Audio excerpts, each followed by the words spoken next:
తెలుసా యేసయ్యా, చెబుతా నేడు వినవయ్యా, పెడచెవి పెట్టక త్వరపడి వచ్చి రక్షణ పొందయ్యా,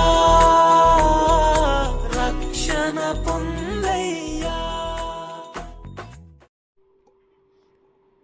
ప్రభు అయిన యేసుక్రీస్తు అతి శ్రేష్టమైన నామంలో మీకందరికీ వందనములు.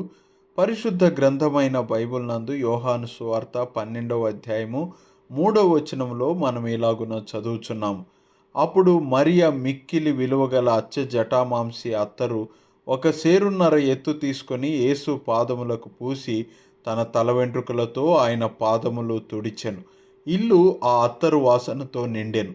అత్తరు 2 రకాలుగా ఉంటుంది.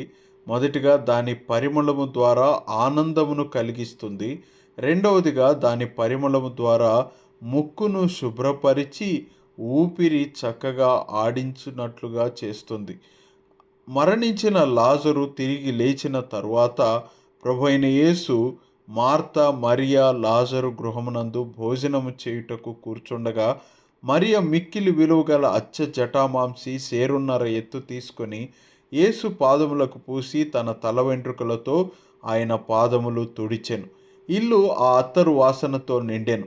అచ్చ జటామాంసి నూనె ఎందుకు అంత విలువైనదంటే హిమాలయాలలో దొరికే అత్యంత అరుదైన మూలికలను ఎంతో శ్రమ కోర్చి సేకరించి వాటి ద్వారా అది తయారు చేయబడుతుంది.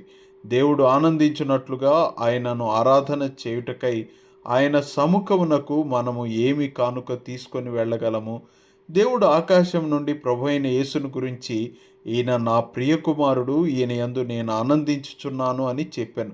ప్రభువైన యేసు నిర్దోషి, నిష్కల్మషుడు, పాపులలో చేరని వాడైనప్పటికీ సమస్త మానవాళి రక్షణ నిమిత్తమై బలియాగమై మృతులలో నుండి 3వ దినమున తిరిగి లేచాడు. ఎవరైతే పునరుత్థానుడైన యేసు యందు నమ్మిక ఉంచుతారో, తమ పాపముల క్షమాపణ నిమిత్తమై వేడుకుంటారో అట్టివారి పాపములను దేవుడు క్షమిస్తాడు. అట్టివారికి ఇప్పుడు ఆధారము ప్రభువై ఉన్నాడు కాబట్టి తనను ఆరాధించినట్లుగా వారిని అంగీకరిస్తాడు. ఎవరైతే ప్రభువైన యేసును అంగీకరించరో అట్టివారి ఆరాధన ఆయన నాసికారంధ్రములలో దుర్గంధమును పుట్టిస్తుంది. అవును, మీరు ప్రభువైన యేసునందు విశ్వాసం ఉంచారా?